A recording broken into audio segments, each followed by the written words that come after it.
Hello students. बेटा जैसे हम न्यूटन्स लॉज ऑफ मोशन वाला चैप्टर पढ़ रहे हैं, लास्ट लेक्चर में मैंने आपको फोर्स की और इनर्शिया की डेफिनेशन बताई थी। तो आज हम डिस्कस करेंगे लीनियर मोमेंटम और न्यूटन्स लॉज ऑफ मोशन। तो आज हम पहले डिस्कस करते हैं लीनियर मोमेंटम को। लीनियर मोमेंटम क्या होता है?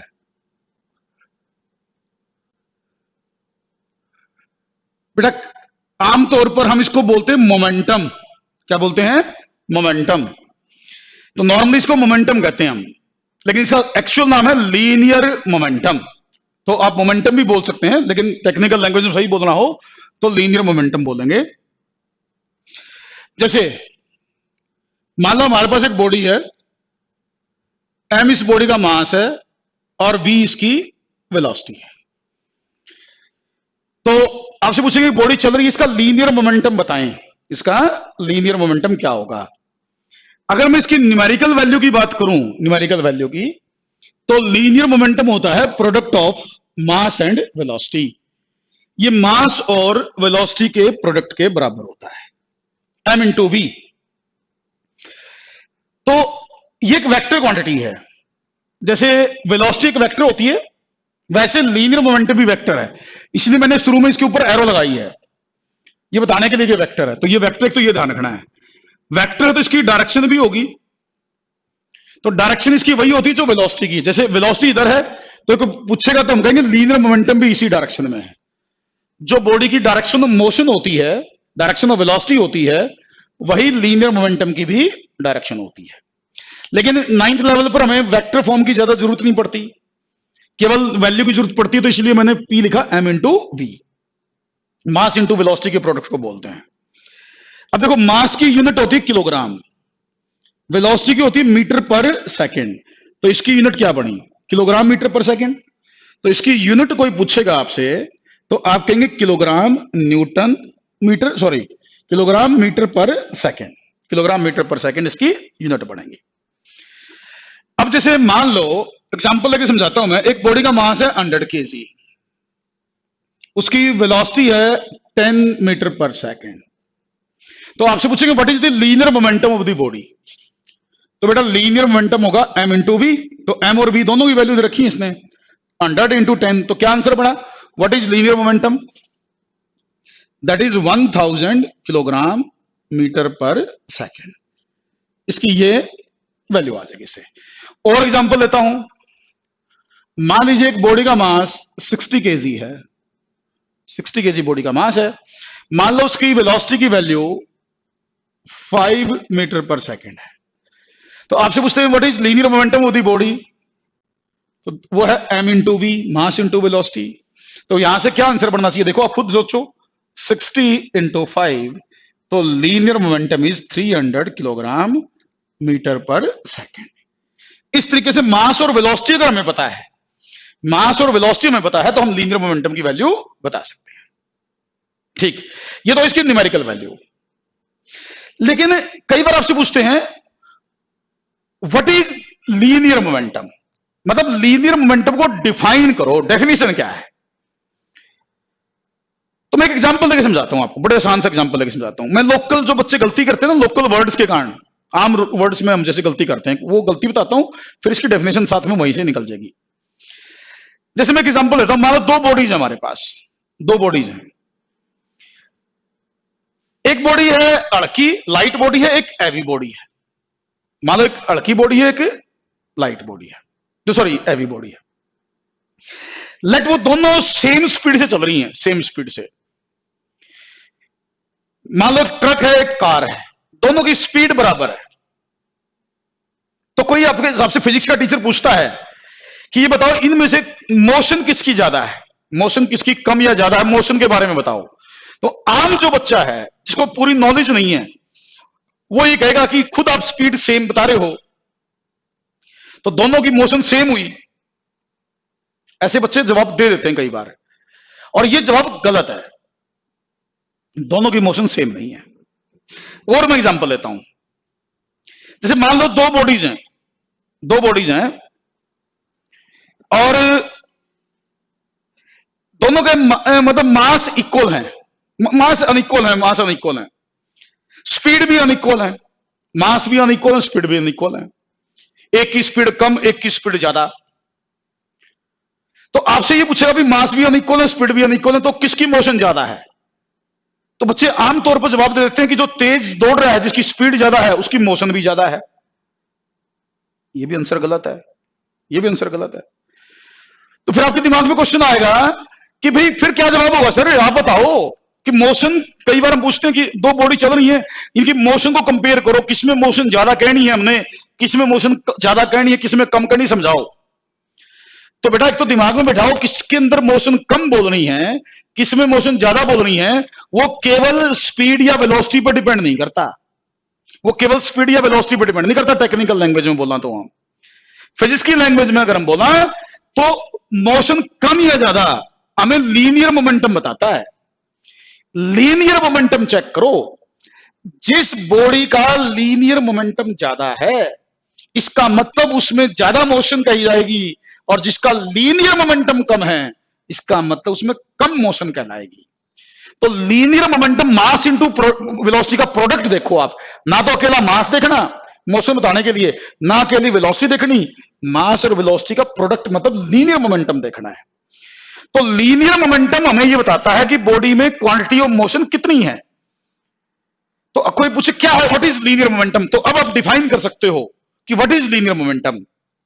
आप ये कह सकते हो कि भाई लीनियर मोमेंटम वो फिजिकल क्वांटिटी है which tells about the quantity of motion in the body.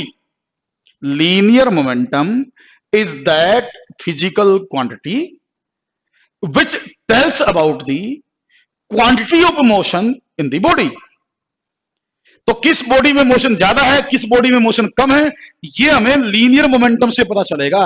जिसका लीनियर मोमेंटम ज्यादा होगा उसमें मोशन ज्यादा बोली जाएगी, जिसका लीनियर मोमेंटम कम होगा उसमें मोशन कम बोली जाएगी। ये पॉइंट दिमाग में रखना। तो कई बच्चे बोलते हैं linear momentum mass into velocity होता जी। अरे बेटा ये तो न्यूमेरिकल वैल्यू है, डेफिनेशन थोड़े नहीं है। डेफिनेशन क्या है? द क्वांटिटी विच या the physical quantity which tells about the quantity of motion in the body. Motion के बारे में बताने वाली क्वांटिटी का नाम लीनियर मोमेंटम है। तो वो मास इनटू प्रोडक्ट की न्यूमेरिकल वैल्यू बराबर, डेफिनेशन नहीं है ये। डेफिनेशन जो मैंने बोली वो है, तो याद रखनी है डेफिनेशन। तो ये होगा लीनियर मोमेंटम। न्यूमेरिकली ठीक है, m इंटू वी के बराबर आप इसको लिख सकते हैं, बट डेफिनेशन पूछेगा तो जो मैंने बोली वो लिखनी है। तो ये तो बात हुई लीनियर मोमेंटम की भाई। इसके बाद हम बात करते हैं Newton's laws of motion. Newton's laws of motion ये बहुत काम आएंगे, सारी जिंदगी काम आएंगे न्यूटन्स लॉज ऑफ मोशन। तो भाई हम न्यूटन्स लॉज ऑफ मोशन की बात करेंगे अब। न्यूटन्स लॉज ऑफ मोशन तो तीन लॉ हैं भाई, बेसिक से लॉ है, इनकी डेफिनेशन तो हमेशा याद रखनी होती है। दो की तो केवल डेफिनेशन याद रहे काम चल जाएगा, लेकिन न्यूटन सेकंड लॉ न्यूमेरिकल्स में बहुत काम आएगा, उसके ऊपर बहुत न्यूमेरिकल करवाने हैं मुझे, उसी को मेन चैप्टर के अंदर सारा काम हमारा न्यूटन सेकंड लॉ के ऊपर बेस्ड होता है। तो बारी बारी हम इनको डिस्कस करते हैं। पहले है Newton's first law. Newton's first law, Newton's first law क्या है? कई बार न्यूटन्स फर्स्ट लॉ को लॉ ऑफ इनर्शिया भी कह देते हैं हम, इसी को हम बोल देते हैं लॉ ऑफ इनर्शिया। वैसे देखा जाएगा ना, फर्स्ट लॉ जो है एक किस्म से इनर्शिया को ही डिफाइन करता है। इनर्शिया को ही दूसरे वर्ड्स में बोल के हमने फर्स्ट लॉ का नाम दे दिया है। इनर्शिया की जो डेफिनेशन है ना, एक किस्म से वही है ये इनडायरेक्टली, या बोलो इसी से ये एक किस्म से फोर्स को भी डिफाइन करता है। फर्स्ट लॉ फोर्स को भी डिफाइन करता है। कैसे? सुनो, कोई जैसे आपसे पूछे what is Newton's first law, तो वर्ड्स पे जाना मेरे, फिर आपको समझ में आएगा कि हाँ ये तो इनर्शिया की डेफिनेशन, नई डेफिनेशन तो बताई नहीं सर ने, कुछ मैंने नहीं है ही नहीं नई डेफिनेशन, कुछ वही है। देखो न्यूटन्स फर्स्ट लॉ क्या कहता है बेटा? न्यूटन्स फर्स्ट लॉ कहता है कि अगर कोई बॉडी रेस्ट में है या कोई बॉडी यूनिफॉर्म मोशन कर रही है, अगर कोई बॉडी रेस्ट में है या कोई बॉडी यूनिफॉर्म मोशन कर रही है, तो वो अपनी स्टेट को अपने आप चेंज नहीं करेगी जब तक उस पर कोई एक्सटर्नल फोर्स अप्लाई ना किया जाए। यही हमारा फर्स्ट लॉ है, यही हमारा फर्स्ट लॉ है। क्या बोलते हैं, मैं दोबारा बोलूं? न्यूटन फर्स्ट लॉ ये कहता है कि अगर कोई बॉडी रेस्ट में है या वो यूनिफॉर्म मोशन कर रही है तो it will remain in same state unless no external force is acting on the body. तो बेटा क्या नई बात बताई मैंने? यही तो इनर्शिया में कहा था। तो यही डेफिनेशन है न्यूटन फर्स्ट लॉ की, स्टेटमेंट है। क्या लिखोगे आप, कोई पूछे write the statement of Newton first law, तो स्टेटमेंट क्या बनी, आप यूं कहेंगे according to Newton first law, if body is in rest, if body is in rest or in the state of uniform motion, if body is in rest or in the state of uniform motion, then it will remain in same state, then it will remain in a same state unless no external force is acting on the body.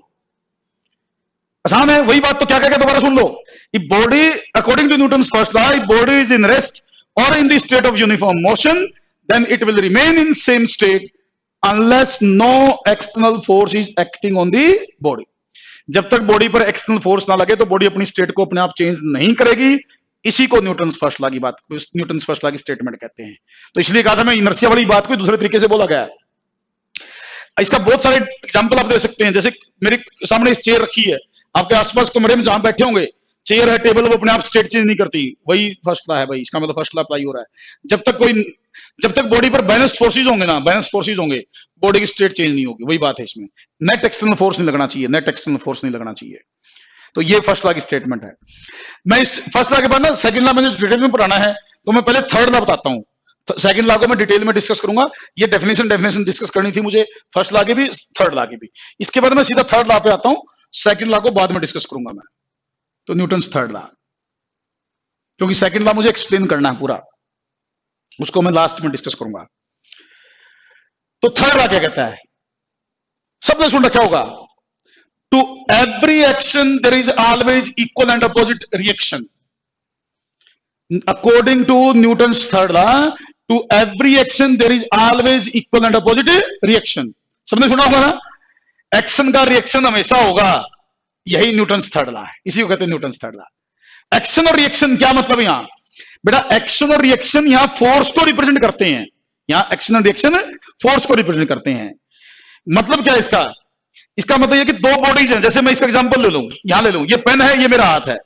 मान लो मैंने इस हाथ से pen पर force लगाया, तो मैं pen पर फोर्स लगाऊंगा तो पेन मेरे हाथ पर लगाएगा, मेरा हाथ तो पेन पर लगाएगा, और पेन मेरे हाथ पर लगा रहा है। तो जितना फोर्स मैंने पेन पर लगाया उतना ही फोर्स पेन ने मेरे हाथ पर लगा दिया। मैंने लगाया इधर, पेन ने लगाया उसके उल्टा, मेरे फोर्स के अपोजिट। तो यही एक्शन एंड रिएक्शन बोला। मेरा फोर्स को मैं एक्शन बोल दूं, पेन के फोर्स को मैं रिएक्शन बोल दूं। तो यहां एक्शन और रिएक्शन फोर्स के लिए वर्ड यूज हुए हैं। तो अगर फर्स्ट बॉडी सेकंड पे फोर्स लगाएगी तो सेकंड फर्स्ट पे लगाएगी, जो इक्वल एंड अपोजिट होगा। इसको कहते हैं न्यूटन्स थर्ड लॉ। और जितने भी रियल फोर्सेज होते हैं, मैंने वर्ड यूज कर दिया real forces, non real force भी होते हैं इसका मतलब। तो अभी चलो हम रियल फोर्स की बात करते हैं। जितने भी रियल फोर्सेज होते हैं हमेशा उसकी कुछ ना कुछ रिएक्शन जरूर होती है। रियल फोर्सेज हमेशा पेयर में एग्जिस्ट करते हैं, एक्शन भी होगा और रिएक्शन भी होगा। यही न्यूटन्स थर्ड लॉ है। एग्जांपल देके समझाता हूं। जैसे मैं एक बॉडी ले लूं, इस बॉडी पर मैंने फोर्स लगाया, ये मेरा हाथ है, मान लीजिए ये मेरा हाथ है। मैंने इस बॉडी पर फोर्स लगाया 50 न्यूटन का, तो ये मेरा हाथ था। मैंने बॉडी पे फोर्स लगा दिया, बॉडी पे फोर्स इधर लगाया मैंने 50 न्यूटन का, तो ये बॉडी मेरे हाथ पर 50 न्यूटन का अपोजिट लगा देगी। जितना मैं इसको धकेलूंगा उतना ही फोर्स ये बॉडी मेरे ऊपर लगा दे। तो ये एक्शन एंड रिएक्शन का एग्जांपल है, ये एक्शन एंड रिएक्शन है। तो हर एक जगह होगा। तो मैंने छोटा सा एग्जांपल लिया, और लेते हैं हम एग्जांपल। जैसे देखो, जैसे आप चलते हैं, ये आपके पांव हैं, आप चल रहे हैं, तो जब आप चलते हैं तो आप ग्राउंड पर यूं पीछे की तरफ फोर्स लगाते हैं। आप ग्राउंड पर पीछे की तरफ फोर्स लगाते हैं, ग्राउंड आपके ऊपर आगे की तरफ फोर्स लगाता है। ये ग्राउंड ने आपके ऊपर लगाया, ये आपने ग्राउंड पर लगाया। आपने कुछ यूं एंगल से पीछे धकेलते हैं, आप यूं पीछे की तरफ, ग्राउंड आपको आगे की तरफ धकेलता है। तो यहां पर भी एक्शन एंड रिएक्शन का फोर्स सेटिस्फाई हो रहा है। ये भी न्यूटन्स थर्ड लॉ का एग्जांपल है। और एग्जांपल दे सकते हो आप इसके न्यूटन्स थर्ड लॉ के। ये गन है, ये गन है, आपने एक बुलेट फायर की, एक बुलेट फायर की, गन इस बुलेट पर फोर्स लगाएगी फॉरवर्ड, ये बुलेट गन पर लगाएगी बैकवर्ड। बुलेट के ऊपर आगे लगाया, गन पर पीछे लगाया, गन ने बुलेट पर लगाया, बुलेट ने गन पर लगाया। तो न्यूटन्स थर्ड लॉ यहां पर भी सेटिस्फाई होगा। और एग्जांपल लेते हैं, ये रॉकेट है, ये एग्जॉस्ट गैसेज निकल रही है इसमें से, जो फ्यूल बर्न होने से गैसेज निकलती है वो निकल रही हैं। तो इन गैसेज पर फोर्स रॉकेट के कारण, रॉकेट इन गैसेज पर डाउनवर्ड फोर्स लगाएगा, गैसेज रॉकेट पर अपवर्ड फोर्स लगाएंगी। तो यहां पर भी एक्शन एंड रिएक्शन का फोर्स सेटिस्फाई होगा। मैं कह रहा हूं कोई भी एग्जांपल ले लो, आप कोई भी एग्जांपल ले लो। मैं इस बोर्ड में फोर्स लगाता हूं, मैंने इस बोर्ड में फोर्स लगाया, तो जितना मैं फोर्स बोर्ड पर लगाऊंगा उतना ही बोर्ड मेरे हाथ पर लगाएगा। तो मेरा फोर्स एक्शन है, बोर्ड का फोर्स रिएक्शन है। तो यहां पर भी एक्शन एंड रिएक्शन की कंडीशन सेटिस्फाई होगी।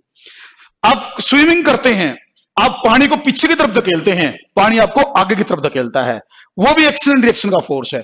तो एक्शन और रिएक्शन का फोर्स हर जगह सेटिस्फाई होता है। फिजिक्स में कहीं पर भी जो भी रियल फोर्स होगा उसकी रिएक्शन जरूर होगी। कोई फोर्स ऐसा हो ही नहीं सकता उसकी रिएक्शन ना हो। जैसे ये एक और में जो ज्यादा यूज करना पड़ेगा, हम उसका एग्जांपल ले लेते हैं। जैसे मान लो टेबल के ऊपर आपने कोई बॉडी रख दी या एक सरफेस पे बॉडी रख दी, तो यहां पर भी एक्शन एंड रिएक्शन सेटिस्फाई होंगे।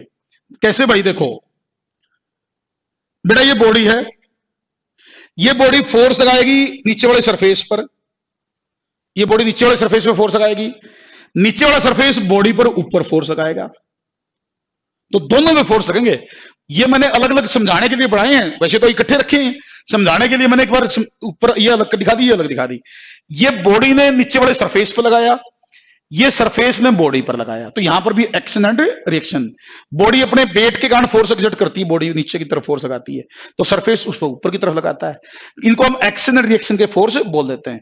कई बार इनको हम बोल देते हैं नॉर्मल रिएक्शन भी बोलते हैं। क्या बोलते हैं इनको?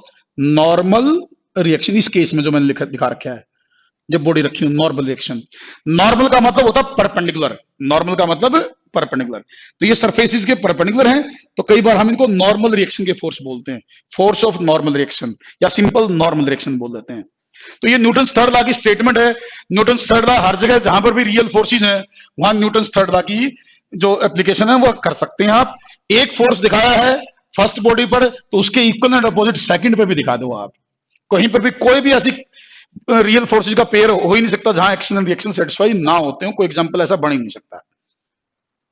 इसके बाद है न्यूटन सेकंड लॉ। मैंने कहा था ये मैं लास्ट में डिस्कस करूंगा क्योंकि ये डिटेल में पढ़ाना होता है हमें। न्यूटन सेकंड लॉ, इसकी स्टेटमेंट ध्यान से सुनना भाई। न्यूटन सेकंड लॉ, बेटा एक तो बच्चे इसकी स्टेटमेंट में ही गलती करते हैं, स्टेटमेंट ही गलत बता देते हैं कई बार तो बच्चे, और इसकी कैलकुलेशन में तो बहुत ही गलती करते हैं। आपने नहीं करनी, मैं जो बोल दूं उसको ध्यान से सुनोगे और याद रखोगे, फिर मैं इसकी प्रैक्टिस भी करवाऊंगा आप लोगों को। जैसे मैं एक एग्जांपल लेके समझाता हूं। बेटा मान लिया बॉडी है ये, इसका मास है m, इसकी u वेलोसिटी है। u क्या है? वेलोसिटी है, इनिशियल वेलोसिटी है ये, इनिशियल वेलोसिटी। तो बेटा हमने मान लो इस पर फोर्स लगाया, हमने इस पर फोर्स लगाया और कुछ देर के बाद देखो फोर्स जब भी लगाओगे तो एक्सलेरेशन प्रोड्यूस होगा, फोर्स के कारण एक्सलेरेशन आता है। तो या तो वेलोसिटी घटेगी, बढ़ेगी या डायरेक्शन चेंज होगी। मान लो हमने इसको फोर्स लगाया, इसकी वेलोसिटी होगी v, v है velocity after t time. t time के बाद मान लो उसकी वेलोसिटी होगी v। ठीक, इतनी बात समझ में आ रही? मैं एग्जांपल ले रहा हूं, फिर मैं सेकंड लॉ की स्टेटमेंट इस एग्जांपल से ही समझाऊंगा आप लोगों को। बेटा देखो शुरू में वेलोसिटी u थी, तो ये बताओ उसका इनिशियल मोमेंटम क्या था? पी आई लिखा इनिशियल के लिए, तो इनिशियल मोमेंटम था m इंटू यू। ये बताओ फाइनल मोमेंटम कितना है? m into v. एफ लिखा फाइनल के लिए, आई लिखा इनिशियल के लिए।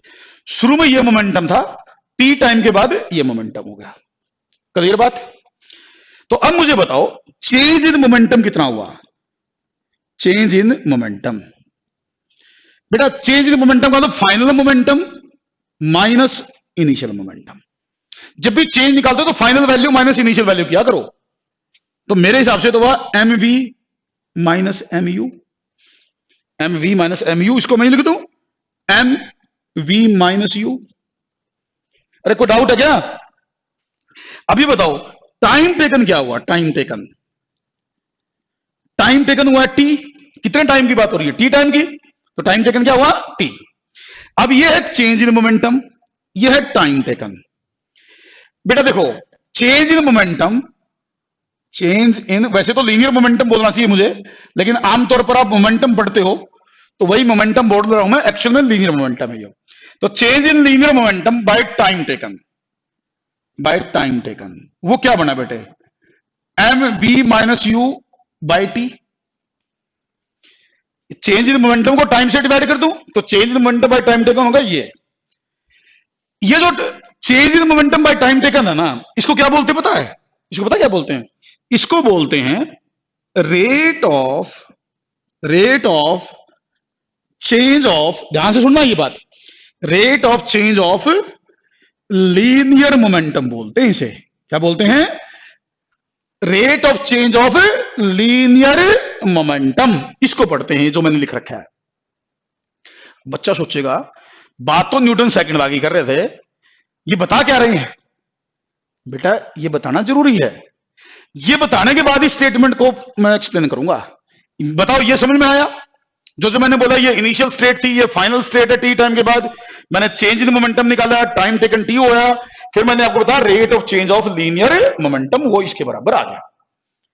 अब मैं बात करता हूं न्यूटन सेकंड लॉ की, इसी से न्यूटन सेकंड लॉ की बात करूंगा मैं।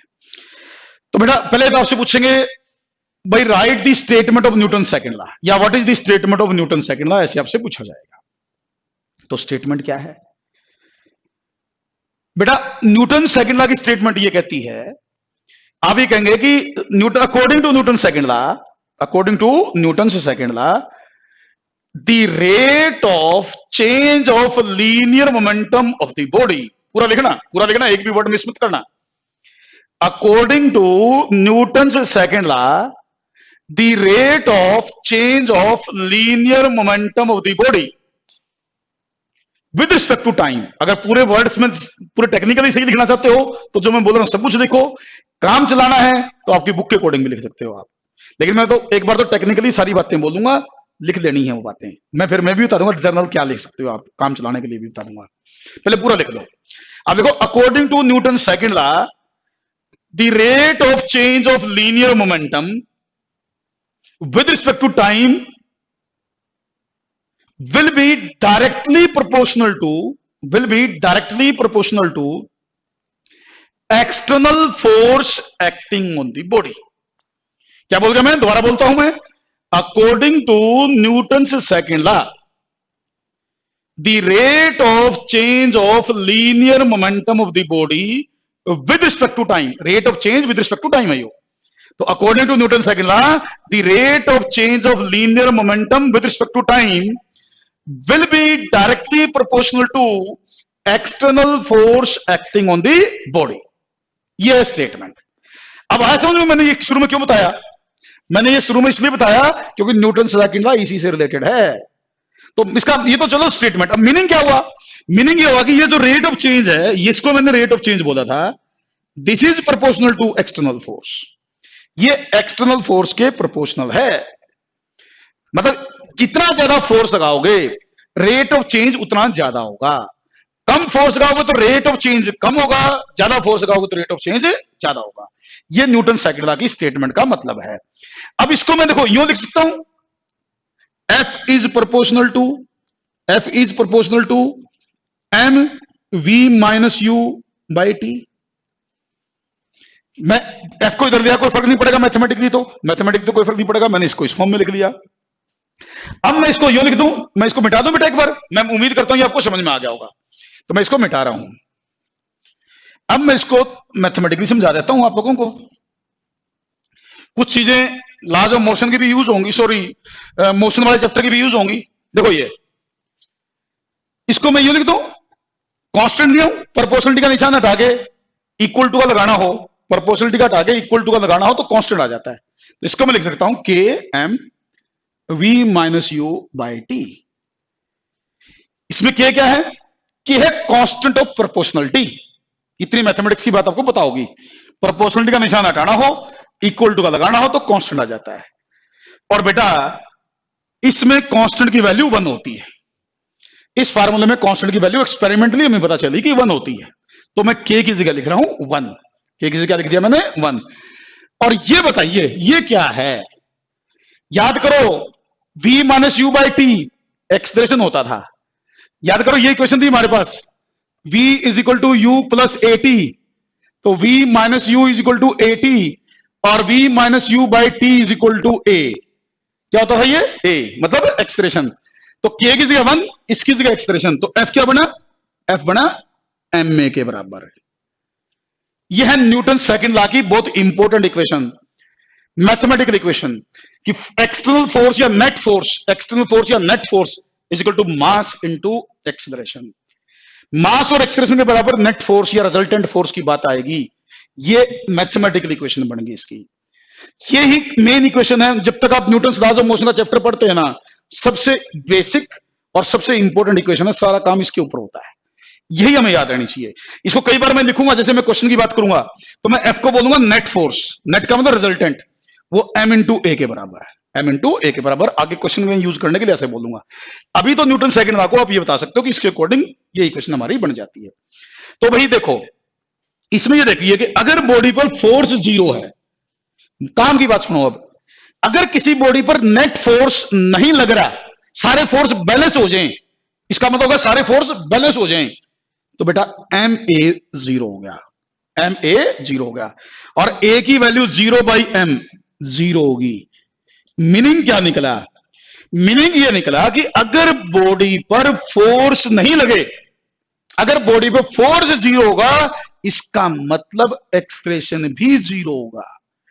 बगैर फोर्स के एक्सप्रेशन कभी भी प्रोड्यूस नहीं होता, ये लिख लो बात, बड़े काम की बात है, सारी जिंदगी काम यूज होगी फिजिक्स में, कि भाई जब तक फोर्स नहीं लगता, रिजल्टेंट फोर्स 0 है, तो एक्सप्रेशन 100% 0 होगा।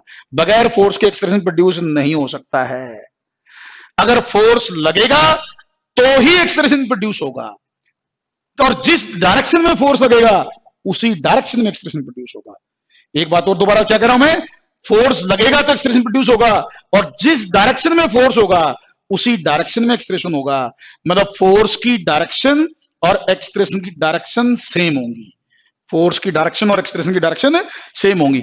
हायर क्लासेस में ना 11th में इसको हम यूं लिखते हैं, F is equal to m में वेक्टर फॉर्म में। इससे पता चलता है कि फोर्स की और एक्सप्रेशन की डायरेक्शन सेम है। जिस जो भी वेक्टर होता है उस पर एरो लगाई जाती है, तो पता ही होगा, मास तो स्केलर है, एक्सप्रेशन और फोर्स वेक्टर है, तो एक्सप्रेशन और फोर्स की डायरेक्शन सेम होती है। अब ये जो इक्वेशन है ना, net force is equal to m में, ये बड़े काम की इक्वेशन है हमारी। Net force is equal to m में पूरे चैप्टर में काम आएगी। जब तक हम ये चैप्टर कंप्लीट नहीं कर लेते, ये इक्वेशन हमेशा यूज होती रहेगी आपकी। तो इसके ऊपर ही मैं मैक्सिमम काम करने वाला हूं। मैं उम्मीद करता हूं कि आपको ये mathematical explanation, theoretical definition second law की याद रहेगी। छोटा सा एग्जांपल ले लेता हूं अब इस पर मैं। जैसे देखो, मान लीजिए एक बॉडी है, मैं ये मान लेता हूं बॉडी फ्रिक्शनलेस सरफेस पे रखी है, कोई फ्रिक्शन फ्रिक्शन नहीं है। लेट मैंने इस पर 10 न्यूटन का फोर्स लगाया, बॉडी का मास 2 किलोग्राम था, 10 न्यूटन का फोर्स लगाया और 2 किलोग्राम मास था, मैंने फ्रिक्शन नेग्लेक्ट कर दिया। तो आपसे पूछेंगे what is the acceleration of the body, what is the acceleration of the body, तो इसका यूज करके आप निकाल सकते हैं। M A is equal to F net, M to A हमें निकालना है, एफ इज 10, तो ए इज 10 बाई 2, तो you can say a is equal to 5 metre per second square. तो ए की value 5 metre per second square आपने मेरे को बता दी, ये इसका आंसर आ जाएगा। और मैं छोटे छोटे एग्जांपल लेता हूं ताकि ये फार्मूला आपके दिमाग में बैठ जाए।